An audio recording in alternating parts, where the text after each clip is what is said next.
The amber lights of dusk bathed the empty parking lot in a ghostly calm, broken only by the slow click of boots on pavement and the soft huff of a German shepherd's breath. Officer Daniel Reyes had just wrapped up a long, uneventful shift and was ready to call it a night. But as he reached for the back door of his patrol SUV and gave the familiar command, "Ranger, load up," the dog froze. Ears pricked. Body stiff. His brown eyes locked onto the shadowed rear window like something invisible had stirred inside. Then, he growled, a deep, low vibration Daniel had never heard from him before. Something was wrong. Ranger, a decorated K9 with over 3 years on the force, had always been obedient, fiercely loyal, and calm under pressure. They had cleared buildings together, tracked fugitives, and rescued missing children from the woods. But now, in this moment of supposed peace, he was trembling with warning. He refused to move, refused to obey.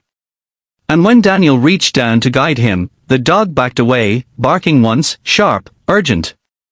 Confused and a little frustrated, Daniel turned toward the SUV, following Ranger's gaze. That's when he saw it. Just for a second. A faint silhouette behind the rear tinted glass. A figure. Still. Unmoving. Shadowed. But undeniably there. If you believe in the power of second chances, the loyalty of animals, or the unspoken bond between humans and their furry partners, make sure to like, comment, share, and subscribe to Justice on Paws. These stories matter, and your support helps us bring more of them to life. Daniel's heart skipped. The car should have been empty. They hadn't transported anyone. The back doors had been locked the entire shift. Every instinct from 6 years on the job screamed at him to draw his weapon, call backup, follow procedure. But something else held him back, something quieter, almost sacred. Ranger hadn't just seen something. He'd felt something. Daniel stepped slowly toward the vehicle, scanning every inch with trained eyes. With one hand on the door, the other hovered over his holster. He yanked it open, only to find nothing. Just the empty backseat. No intruder. No visible threat. And yet, Ranger still wouldn't go near. Puzzled and uneasy, Daniel turned back toward the precinct building, thinking maybe fatigue had finally gotten to both of them. But Ranger stayed rooted, now staring at the ground near the SUV's rear tire. He sniffed, whined softly, then poured at the asphalt with urgency. That's when Daniel noticed something small and strange nestled against the tire's edge, something he'd missed in the fading light. A strip of denim.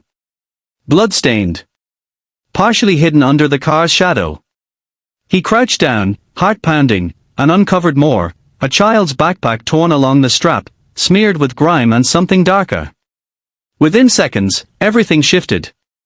A missing persons report had gone out that morning, an 8-year-old girl named Emily, last seen wearing jeans and a pink sweater, walking home from school just 3 blocks from the station. The same area Daniel had casually driven through hours earlier. The area that now made his stomach twist with guilt.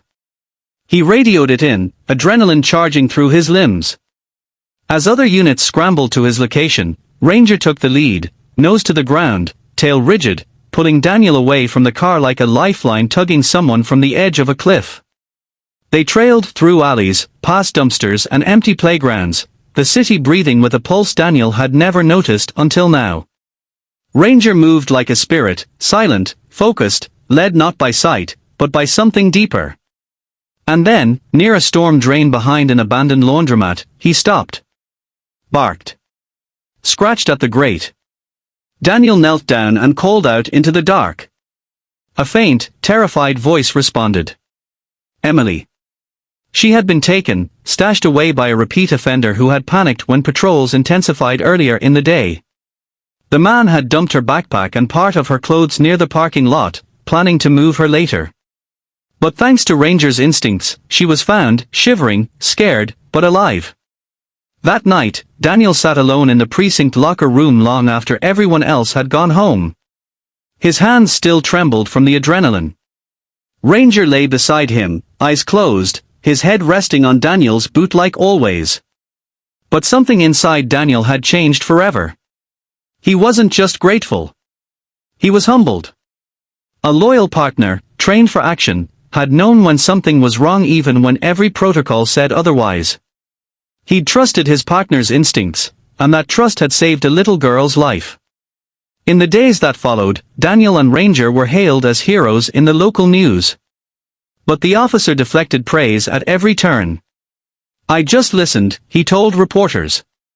He was the one trying to speak. The bond between Daniel and Ranger only deepened after that. They'd always been close, but now there was a reverence in Daniel's eyes when he looked at his four-legged partner. He started volunteering at K9 rescues, sharing their story with youth programs, hoping to inspire others to listen more deeply, not just to their instincts, but to the quiet messages animals so often try to give. Messages of warning, protection, and sometimes, hope. Weeks later, Emily returned to school. Her mother sent Daniel a handwritten note with a drawing Emily made, of a police dog standing tall in front of a police car, shielding a little girl from the darkness. At the bottom, in crayon, were the words, "Thank you, Ranger. You're my hero." And that's the thing about moments like this. They seem small at first, one dog refusing to get in a car. But behind them may be something bigger, a second chance, a life saved, a heart changed forever. If this story touched your heart, please like, comment, and share this video. And don't forget to subscribe to Justice on Paws for more real stories of animal bravery and unbreakable bonds. You never know when someone might need a reminder that loyalty and love still exist in this world.